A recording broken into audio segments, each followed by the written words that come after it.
Dan hari ini saudara kalau suka judul, saya akan berikan judul perenungan firman Tuhan adalah more than an offering. Lebih dari hanya sekadar sebuah persembahan. Saudara-saudara, kalau Anda ikutin sosial media belakangan ini, maka mungkin Anda akan tahu belakangan di sosial media lagi rame hashtag. Ini sudah nyala belum ya? Sudah nyala ya. Tolong diklik sekali saja. Yes. Anda kalau ikut sosial media maka mungkin Anda tahu bahwa lagi rame hashtag jangan takut lapor polisi. Hashtag ini muncul karena ada sebuah grup yang judulnya adalah grup paguyuban korban member rungkat bersatu. Pusing gak tuh? Singkatannya apa tuh ya? GPKMRB. Nah gitu ya saudara-saudara. Paguyuban korban member rungkat bersatu. Saudara, ini grup apaan sih? Ini adalah grup isinya adalah orang-orang yang berinvestasi. Dan jumlah orang-orang yang di dalamnya itu 3.500 orang kurang lebih. Yang mengaku telah mengalami kerugian material 200 miliar lebih saudara-saudara. Nah, kenapa mereka lapor polisi atau kenapa mereka kemudian bersatu, rungkat bersatu saudara. Kenapa mereka rame-rame bersatu di sana? Karena mereka melaporkan seorang influencer yang diduga ya bahwa orang inilah yang mengakibatkan mereka rugi bandar saudara-saudara. Ya. Nah kalau saudara lihat gambar di depan itu adalah cuplikan, saya sengaja ambil artikel saudara ya. Judulnya adalah pelapor tergiur gaya flexing Timothy Ronald. Ya, influencer yang dimaksud itu Timothy Ronald. Ngomong-ngomong, ada yang tahu Timothy Ronald? Ada yang tahu? Ini yang begini-begini kayaknya ikut tren. Kalau yang bengong liatin doang, ini kebanyakan nonton Dracin ya. Anda nonton Dracin aja. Ya. Anak-anak muda itu suka banget sama orang ini. Kenapa? Karena si influencer ini mengatakan salah satu omongannya itu ya, yang kontroversi, dia bilang school is a scam. Jadi kalau kamu ikut sekolah, kamu tuh lagi menempuh jenjang pendidikan sekolah, kamu tuh ditipu katanya. Kenapa? Karena dia mau bilang kurang lebih dia mau bilang, kamu nggak perlu sekolah, kamu bisa kaya. Ah gitu maksudnya. Sekolah tuh cuma habisin duit. Nah itu salah satu apa yang dia cetuskan di sosial media yang bikin orang tuh jadi suka dengerin dia. Anyway, saya tidak bilang dia bersalah atau tidak, itu urusan pengadilan yang menetapkan dia bersalah atau tidak ya. Tapi kalau saudara perhatikan orang di sebelah itu pelapornya. Yang sebelah kiri. Dan pelapornya itu melaporkan karena apa? Karena dia bilang dia tergiur dengan flexing. Flexing apaan saudara? Pamer ya. Pamer apa? Wah pamer beli mobil hasil jual kripto. Ya. Ada di sini investasi kripto. Angkat tangan dalam hati saja ya. Saudara, kalau Anda tanya sama saya, Pastor kripto tuh bagaimana? Saya bilang saya tidak tahu. Karena saya tidak memberikan waktu saya untuk mempelajari kripto. Ya, saya tidak tahu. Dan bagi saya, permasalahannya itu bukan soal masalah ini rupiah atau kripto atau dolar. Masalahnya cuma satu, kalau hatimu rakus itu masalah. Dan kebanyakan orang jatuh gara-gara rakus. Dan apa yang dilakukan sama Timothy Ronald ini? Katakanlah kalau dia bersalah, sebenarnya bukan barang baru. Setuju gak saudara? Setuju? Masih ingat gak berapa waktu yang lalu orang rame kena judol, betul? Akarnya sama kan? Akarnya apa? Akarnya adalah rakus. Mau cepat, kaya, tanpa usaha yang ini. Pokoknya masuk sebelumnya lagi, sebelum rame-rame judol kemarin. Cie yang senyum-senyum karena mesti bayar utang judol. Berapa waktu sebelum lagi? Sebelum judol, masih ingat gak? Wah murah banget, masih ingat gak saudara? Ingat, ada yang kena binomo dulu? Yang dilepaskan tumpang tangan dulu baru terjerat, lepas terjerat dari jerat binomo ada? Wah murah banget gitu kan ya. Beli mobil Ferrari gitu kan, asal taruh duit di binomo dan sebagainya. Once again, Anda bisa lihat gak? Bahwa sebenarnya polanya tuh sama. Benar apa yang kata pengkhotbah bilang, di bawah muka bumi itu, di bawah kolong langit itu tidak ada sesuatu yang baru. Setuju gak saudara? ada sebuah permasalahan yang sebenarnya berulang-ulang yang terus-menerus dieksploitasi sama dunia. Apa masalahnya saudara-saudara? Masalahnya adalah, boleh di next sekali lagi. Dunia ngajarin kita bahwa tujuan hidup kita adalah stand out. Apa stand out? Menonjol, betul? Kelihatan keren, mentereng, viral, menang, kaya dan sebagainya. Itu dunia ngajarin kita begitu. Dan saudara lihat gak? Produk dari hasil ajaran dunia untuk itu terus kita bawa sampai hari ini. Saya ingat waktu saya masih kecil, saya diajarin sama opa saya, kamu mesti kaya, kamu mesti sukses. Kenapa? Karena dengan sukses, dengan kaya, bukan kamu yang cari orang, orang cari kau. Iya kan? Merasa apa? Wah, saya penting, ya kan? Kalau saya kaya. Kalau saya tidak kaya, berarti saya tidak penting. Lihat. Kalau kamu punya uang, bukan kau yang cari cewek, cewek yang cari kau. Mereka antri cari kau. Nah, saya bukan bilang opa saya jahat, bukan. Opa saya adalah produk dari apa yang diajarkan juga kepada dia. Bahwa dunia ngajarin kita kurang lebih seperti itu. Nah, kenapa saya ngomong ini kepada Anda? Saudara-saudara, tolong jangan salah anggap. Saya mesti disclaim dari awal begini. Sukses itu dosa enggak? Dosa enggak? Kaya dosa enggak? Punya uang dosa enggak? Enggak. Saya tidak mau munafik dan saya harap Anda pun tidak jadi orang Kristen munafik. Ya, di depan kayak, oh enggak itu, oh enggak saya mau sederhana saya. Tapi di belakang rakus. Bertobatlah. Kita harus jadi otentik, betul? Tidak ada yang salah jadi sukses, tidak ada yang salah dengan menjadi kaya.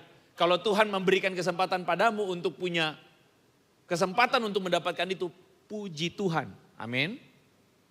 Tetapi yang salah adalah kalau sikap hatimu menjadi salah. Saya meyakini banyak, bahkan ya dengan kekayaan kita bisa punya kesempatan untuk bisa jadi lebih bisa lebih jadi berkat buat banyak orang. Amin. Dengan sukses kita bisa jadi berkat, saudara-saudara. Betul? Nah, tidak ada yang salah dengan membangun hidup. Yang saya yakin bahwa Anda semua, kita semua ada di sini, bahkan Anda yang mungkin menyaksikan tidak secara onsite, Anda semua sedang ada dalam proses membangun hidup. Betul ya? Kita lagi membangun hidup kita menjadi lebih baik. Dan saya kira tidak ada yang salah di sana.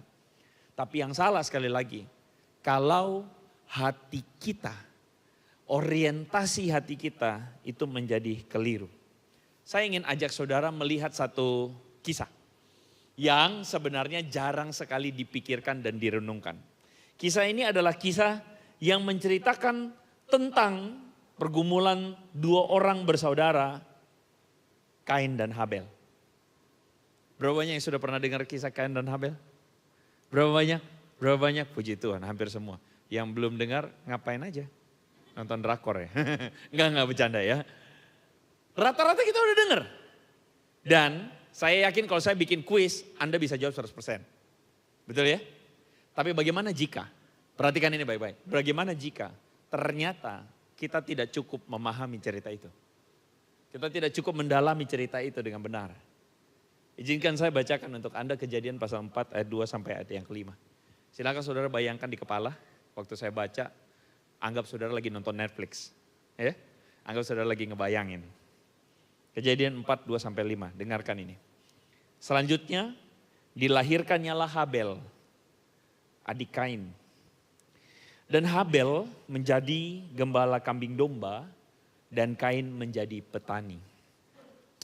Setelah beberapa waktu lamanya maka Kain mempersembahkan sebagian dari hasil tanah itu kepada Tuhan sebagai korban persembahan.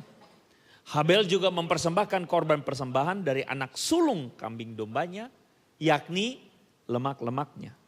Maka perhatikan ini, Tuhan mengindahkan Habel dan korban persembahannya. Tapi Kain dan korban persembahannya tidak diindahkan Tuhan. Lalu hati Kain menjadi sangat panas dan mukanya muram. Setelah kejadian itu saudara apa yang terjadi? Setelah kejadian itu apa yang terjadi? Muram terus Kain curhat, bukan.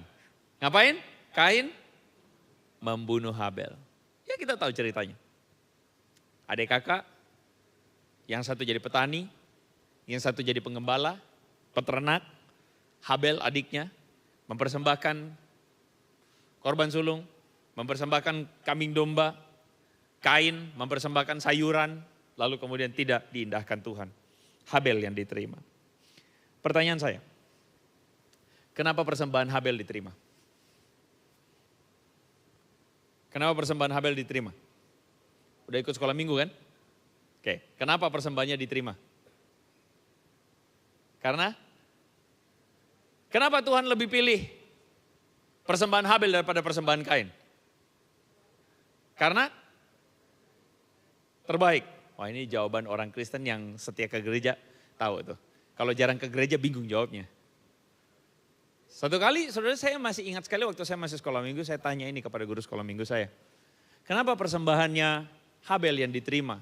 Jawaban dia, entah bercanda atau tidak, dia bilang begini, karena Tuhan suka makan daging.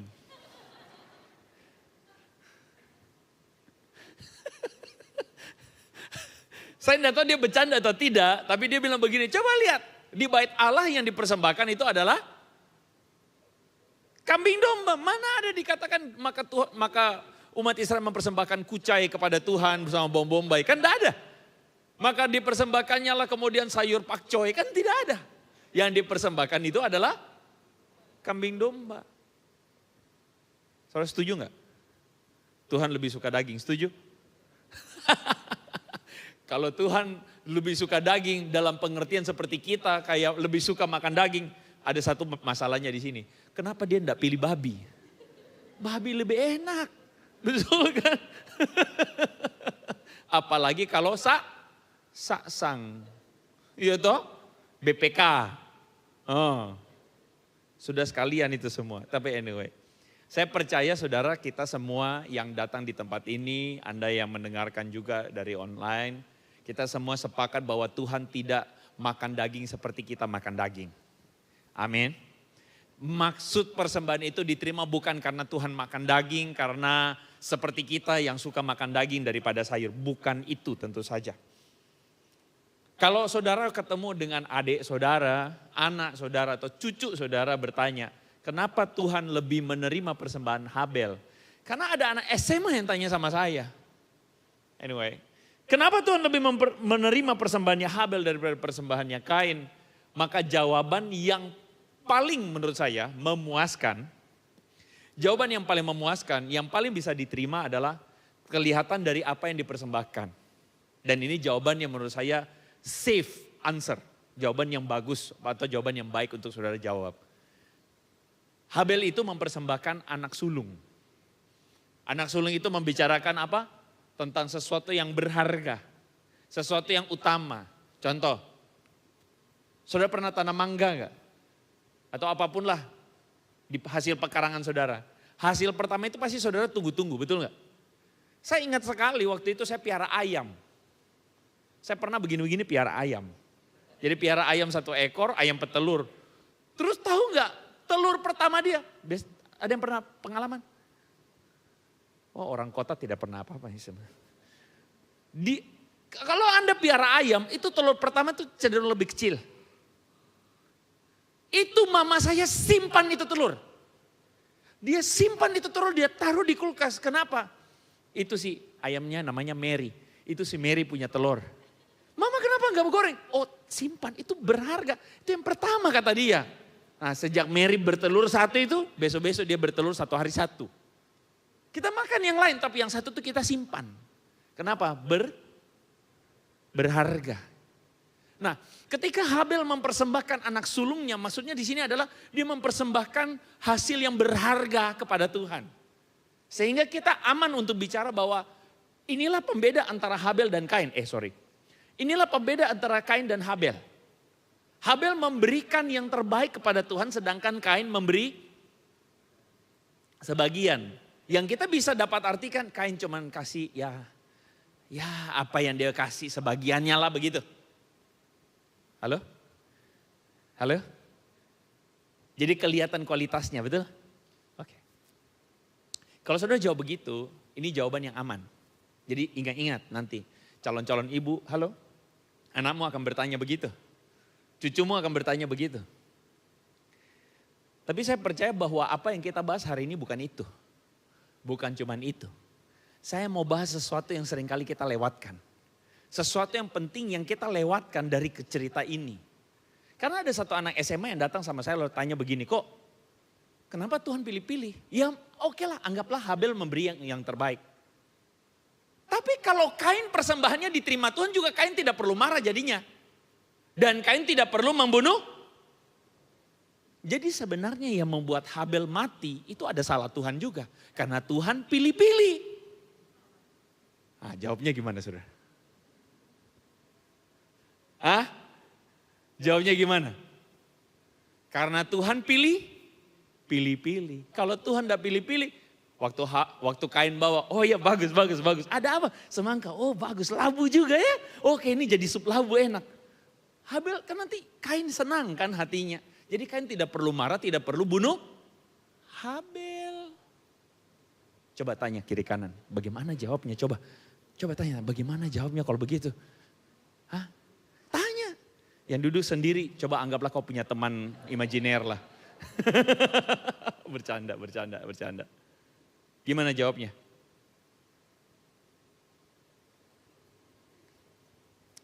Kesalahan kita adalah kita berpikir dari perspektif ketika kita merasa bahwa Tuhan tidak menerima persembahan Kain. Dengarkan ini baik-baik. Sebenarnya bukan Tuhan tidak menerima persembahannya Kain. Persembahan Kain itu sebenarnya diterima. Tapi ada satu hal yang membuat perbedaan antara Habel dan Kain. Yang sebenarnya masalahnya itu bukan di Tuhan. Tapi masalahnya itu di Kain. Oke, data apa yang kita dapatkan? Coba kita lihat baik-baik. Data yang kita dapatkan adalah hati Kain itu panas dan mukanya muram. Setuju ya? Kita tidak lebih-lebih, kita tidak lebay-lebay. Alkitab bilang hati Kain itu panas. Hati Kain itu muram, dia sedih. Kenapa? Pertanyaannya, kenapa Kain marah? Kenapa Kain marah? Coba kasih tahu sama saya, kenapa Kain marah? Kenapa? Tidak kenal Kain. Kenapa Kain marah? Iri. Kenapa Kain marah? Kenapa? Sebenarnya apa yang bikin Kain marah? Dari data yang kita dapat, persembahan Kain tidak diindahkan Tuhan. Sedangkan persembahan Habel yang diindahkan Tuhan. Betul? Jadi boleh enggak saya bilang, Kain sebenarnya ingin sekali persembahannya itu diterima, diindahkan Tuhan, setuju? Dia ingin persembahannya diindahkan Tuhan, setuju? Halo? Saudara harus ikuti logikanya nih. Setuju enggak kalau saya bilang begini, sebenarnya Kain memberi persembahan supaya diindahkan Tuhan, setuju enggak? Kain memberi persembahan supaya persembahannya itu dianggap dan dihargai Tuhan. Karena ketika dia tidak mendapatkan penghargaan, penerimaan itu, dia menjadi marah. Saya lagi ngomong apa sih? Motivasi terdalam. Ini bukan soal persembahannya apa, tapi ini soal motivasi terdalam di hati kita yang sebenarnya dinilai sama Tuhan. Ingat baik-baik dikatakan sebenarnya bahwa persembahan Kain itu bukan tidak diterima, tapi kurang diindahkan. Tuhan lebih mengindahkan, menganggap, menghargai persembahan Habel. Tapi persembahan Kain tidak dihargai. Kenapa? Bukan karena Kain kasih sebagian. Tapi sebenarnya jauh dalam hati Kain. Kain kasih bukan ketulusan. Dia kasih karena dia ingin dianggap dan diterima. Halo? Dulu ada pepatah bilang apa? Kalau tangan kanan kasih, tangan kiri jangan tahu. Apa artinya itu? Apa artinya? Saudara nggak tahu pepatah itu. Cuman saya doang yang tahu di Ambon. Kalau tangan kanan kasih, tangan kiri jangan tahu. Maksudnya apa? Kalau sudah kasih, tulus, ikhlas, dan tanda ketulusan dan keikhlasan itu adalah jangan ngomong-ngomong kemana-mana. Bapak tahu, itu hasil persembahan saya. Gedung itu, wah itu saya yang kasih, kalau enggak bukan saya yang kasih, wah mana bisa. Nah, persembahan itu, Tuhan itu melihat jauh ke dalam hati kita. Tuhan melihat hati melebihi apa yang dipersembahkan. Dan saya berani mempertanggungjawabkan ini karena kalau saudara baca baik-baik ayat ini 4, ayat 4 dan ayat 5. Di situ kan dikatakan Tuhan mengindahkan Habel. Perhatikan, yang diindahkan pertama apanya? Orangnya atau persembahannya? Orangnya atau persembahannya? Orangnya. Bukan Tuhan mengindahkan persembahan Habel dan Habelnya. Enggak, Tuhan mengindahkan Habel dan persembahan. Artinya apa? Tuhan lihat hati Habel. Si Habel ini kasih aja sudah. Dia kasih yang terbaik, gak cang-cincong, gak cang-cincong. Tuhan mengindahkan. Tetapi bagi Kain, di situ dikatakan Tuhan tidak mengindahkannya. Kenapa? Karena hati Kain memberi, sama-sama memberi, tapi memberi dengan maksud untuk diterima, dihargai. Karena ketika dia tidak dihargai, ngambeklah luar biasa. Silent treatment sama Tuhan. Oh, ya kan? Ayo siapa yang suka silent treatment? Ngambek. Nah begitu saudara. Saudara, saya jadi ingat Lukas pasal 21. Waktu itu Yesus dan murid-muridnya lagi duduk depan bait Allah. Lalu kemudian mereka melihat ada 2 orang yang memberikan persembahan. Yang pertama adalah seorang janda miskin. Dan yang kedua adalah seorang kaya yang memberi persembahan. Dua-duanya tentu memberi persembahan, jumlahnya beda banget, betul nggak? Soalnya dulu di bait Allah itu kantong persembahan, kotak persembahan nih, kotak persembahan. Itu tuh didesain sengaja supaya ketika duit masuk itu bunyi, celontang, celontang, celontang gitu. Nah si janda miskin dia kasih 2 duit doang. Sehingga bunyinya ya kurang gede lah, biasa aja begitu. Centing-centing, nah begitu, kayak bunyi remah-remah begitu. Tapi orang kaya itu memberi dengan jumlah lebih besar. Tuhan Yesus tanya, menurut kamu dari 2 orang ini siapa yang memberi lebih banyak? Siapa memberi lebih besar? Atau dengan kata lain, siapa yang dihargai Tuhan? Siapa yang lebih dihargai Tuhan? Halo, kalau dihargai Tuhan, dua-dua dihargai Tuhan gak?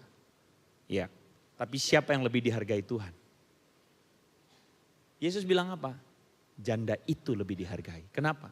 Dia memberi dari kekurangannya. Sedangkan si orang kaya memberi dari kekayaannya. Sekali lagi.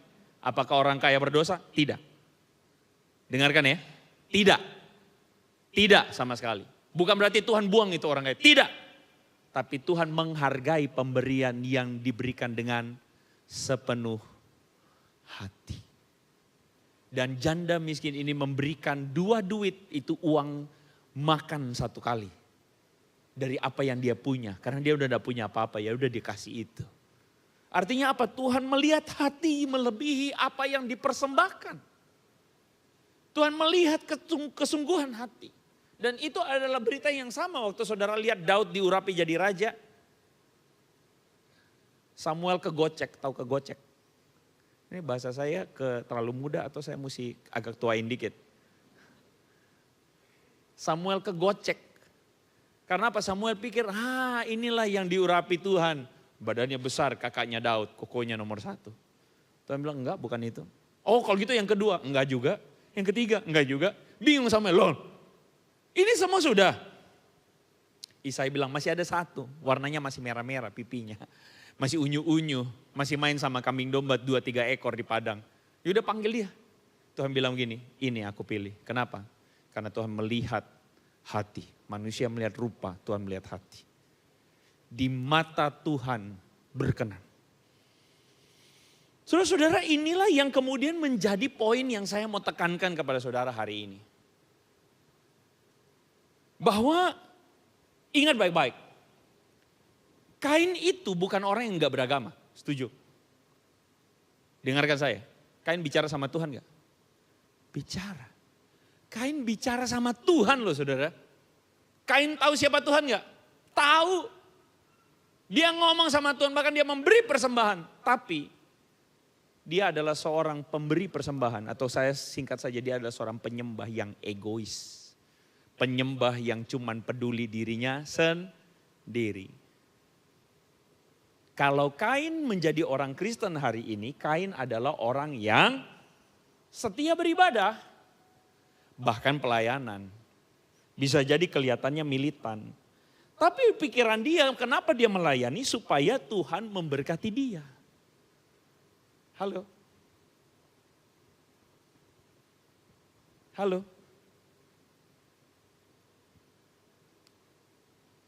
Kadang saya tidak menyalahkan itu dalam arti, saudara tahu nggak itu mentalitas lama sebelum kenal Tuhan. Agama-agama di luar itu selalu mengajarkan kita untuk apa? Kamu lakukan ini supaya dapat pahala, dapat berkat, dapat ganjaran. Satu kali saya pergi ke Thailand. Jadi waktu di Thailand di taksi, terus kemudian ada satu uncle, dia nyetir, di dashboard taksinya itu ada patung-patung dewa. Ada 4 patung saya ingat. Sebelah kiri Dewi Kwan Im. Dewi Kwan Im, tahu ya Dewi Kwan Im ya. Sebelah kanannya, sebelahnya Dewi Kwan Im ada Buddha Julaihut. Tahu Julaihut? Julaihut itu yang, maaf ya, yang badan patung dewa yang badannya gede, perutnya gede. Enggak kayak saya, tolong jangan lihat. Yang telinganya gede, terus dia ketawa terus, kepalanya botak. Saudara tahu itu ya? Itu Julaihut. Sebelahnya Julaihut, patung Tuhan Yesus. Disalib. Sebelahnya patung Tuhan Yesus disalib, patung Bunda Maria. Lalu saya tanya, sir. You sebenarnya agama you apa? You berdoa yang kemana? Dia bilang, oh I pray for all of them. Because it's so easy. If you pray for Kwan Im, and then Kwan Im didn't answer you, ada Julaihut yang akan answer you. Kalau Julaihut gak answer you, ada Yesus yang answer you. Kalau Yesus gak answer, ada Bunda Maria. Ini pamungkas ini katanya. Sekarang saya tanya, Tuhannya si uncle ini siapa? Tuhannya si uncle ini siapa sebenarnya? Kebanyakan orang bilang, 4-4-nya Pak. Bukan. Siapa yang jadi Tuhan sebenarnya? Dia. Dia cuma pakai Tuhan-Tuhan ini untuk agendanya dia. Halo? Itu yang saya bilang, egois. Saya kadang saya mampu memahami ada orang-orang yang Kristen datang berdoa kepada Tuhan. Iya betul, saya lebih dari percaya bahwa Tuhan itu menjawab doa-doa kita, amin. Tuhan menolong kita di saat kelemahan, di saat kesulitan. Tuhan lebih dari cukup, amin. Bahkan firman Tuhan mengatakan dia sanggup memberi lebih dari apa yang kau minta, betul? Itu saya tidak sangkali. Tapi ingat baik-baik, ada satu hal yang harus kita bertanggungjawabkan di hadapan Tuhan. Hati kita. Kadang-kadang kita membawa cara lama kita yang belum mengenal Tuhan, kita bawa ke gereja. Dan kita berpikir Tuhan itu bekerja dengan cara di mana kalau saya kasih, saya tuh melayani lebih banyak, maka Tuhan akan memberkati saya. Saya kasih tahu, Tuhan yang engkau sembah adalah bukan Tuhan yang memberkati engkau karena engkau baik atau tidak. Dia baik bukan tergantung karena kita baik atau tidak. Dia baik karena memang dia baik. Bahkan firman Tuhan mengatakan dia telah mati bagimu ketika engkau masih berdosa. Di saat kita gagal, hancur, lemah, Tuhan masih baik sama engkau. Saudara, itulah Injil. Injil itu adalah kebaikan Tuhan, tidak tergantung kebaikannya kita. Tapi pastor, berarti kalau gitu kita suka-suka aja dong karena Tuhan memberkati. Bertobat, berarti kamu tidak paham apa itu Injil. Justru Injil yang sejati itu adalah ketika kita menyadari kebaikan Tuhan dan berkat Tuhan, maka hati kita mengalami maka engkau tidak akan mempermainkan Tuhan. Halo. Dengarkan kata-kata itu baik-baik. Mempermainkan Tuhan. Itu berat itu. Karena kadang-kadang kita mempermainkan Tuhan. Makanya saya bilang khotbah hari ini judulnya more than just an offering. Karena ini lagi bicara tentang hati. Saya tidak ngomong angkanya. Karena angka atau dan sebagainya itu urusan engkau. Lagi pula persembahan itu bukan cuma angka, bukan cuma uang. Persembahan itu adalah hidupmu, amin. Hari ini saudara-saudara banyak orang mungkin seperti Kain. Karena dia memberi supaya apa? Supaya dia berasa, oh sudah layak ini di hadapan Tuhan. Kenapa? Saya sudah setor buat Tuhan. Kira Tuhan tuh preman Tanah Abang. Butuh setoran. Nah, hari ini banyak orang bisa jadi religius tapi pusatnya kepada diri sendiri. Cuman peduli pada diri sendiri. Makanya Kain itu waktu ditanya, Kain, nah ini ya, ini indahnya Tuhan ya. Ini indahnya Tuhan ya. Tuhan tahu nggak Kain bunuh Habel? Tahu. Maaf. Coba saudara bayangkan saudara jadi Tuhan. Saudara tahu betul. Ini tolak dalam nama Yesus. Tapi anggaplah saudara ada dalam drama itu. Punya 2 anak. Saudara punya 2 anak, Kain dan Habel. Dan saudara tahu Kain bunuh Habel. Saudara apain Kain? Hah? Engkau datang dan bilang, Kain, Habel di mana? Begitu? Engkau datang langsung pakai BAP polisi. Pakai rotan. Kalau saya sih, saya pasti disamperin pakai rotan. Mama saya begitu sama saya soalnya. Tapi Tuhan tuh waktu datang dia tanya, di mana Habel? Itu menunjukkan apa? Kasihnya Tuhan. Mana Habel? Kain jawab apa? Emang gue penjaga adek gue. Gue bukan jagain dia ya. Kenapa? Karena Kain cuma pikirin diri sendiri. Saudara dengarkan ini. Egoisme itu selalu menghasilkan korban. Kalau dia bukan korban fisik, dia korban relasi. Halo? Pembunuhan Habel itu hasil dari orientasi egonya Kain. Dan masalahnya Kain itu cuma peduli sama dirinya sendiri. Dia tidak terima bahwa persembahan Habel adiknya lebih diindahkan Tuhan. Dia marah dan demi memuaskan apa yang menjadi kehausan, penerimaan dirinya sendiri. Dia bunuh Habel, kenapa? Karena kamu tidak boleh lebih diterima daripada aku. Kain itu sebenarnya ya punya kesempatan untuk mengalami hidup berkelimpahan dalam syukur. Kain diberkati Tuhan gak sebenarnya? Iya. Firman Tuhan mengatakan gak Kain mesti pinjol dulu untuk kasih persembahan? Enggak kan? Hasil tanahnya menghasilkan. Dia memberi sebagian. Dan saya percaya Tuhan pun tidak hitung-hitungan. Kalaupun Kain memberi persembahannya sebagian, Tuhan gak hitung-hitungan. Tapi yang lebih Tuhan peduli adalah hatinya Kain. Itu yang Tuhan lebih peduli. Kain, tahukah engkau ketika engkau memberi tidak dengan sepenuh hati, maka engkau kehilangan berkat-Ku. Saya akan jelaskan nanti maksudnya apa. Saudara, Kain itu kenapa dia memberi, dia itu sebenarnya bisa memilih untuk memberi dengan syukur. Dia punya kesempatan untuk menikmati berkat Tuhan, kecukupan yang Tuhan kasih. Tanah itu memberikan hasilnya, dia tanam menghasilkan dan dia bisa dapat panennya. Dia tuh bisa melimpah hidupnya. Saudara paham maksud saya? Tapi dia jatuh dalam ilusi kompetisi dengan adiknya dia. Nah ini yang saya selalu bilang, saya amati pelayanan saya selama 14 tahun. Saya amati berbagai orang, saya amati zaman, saya amati dunia ini. Saudara, hari ini kita berpikir, wah kalau saya punya uang saya bahagia. Siapa yang bilang? Bahkan ketika engkau crazy rich, engkau pun tidak akan menjamin engkau bahagia. Iya bahagia, setuju, saya juga mau jadi crazy rich.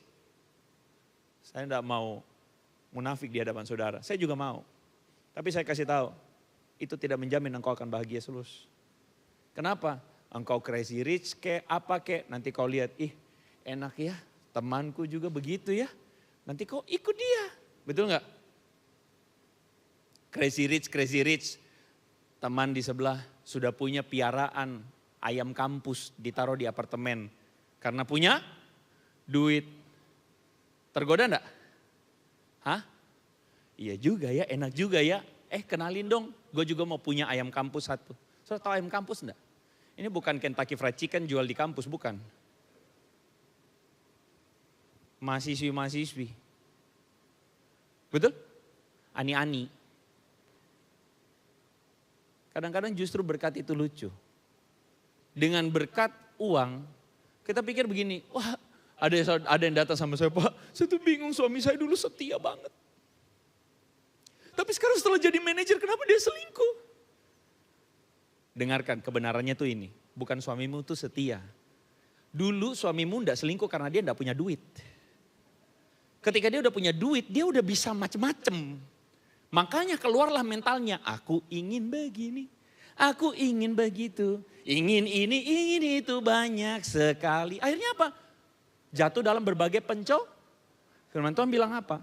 Kalau apabila seorang dicobai, jangan kau berkata pencobaan datang dari Tuhan. Yang mencobai dirimu sendiri adalah keinginanmu. Dan akar dari segala kejahatan adalah cinta akan uang. Ketika kamu ingin memuaskan dirimu sendiri, masalah banyak. Halo? Kalau kau cuma peduli sama dirimu sendiri, masalahnya jadi banyak. Kalau kau peduli dengan masalah sakit hatimu, masalahnya jadi banyak.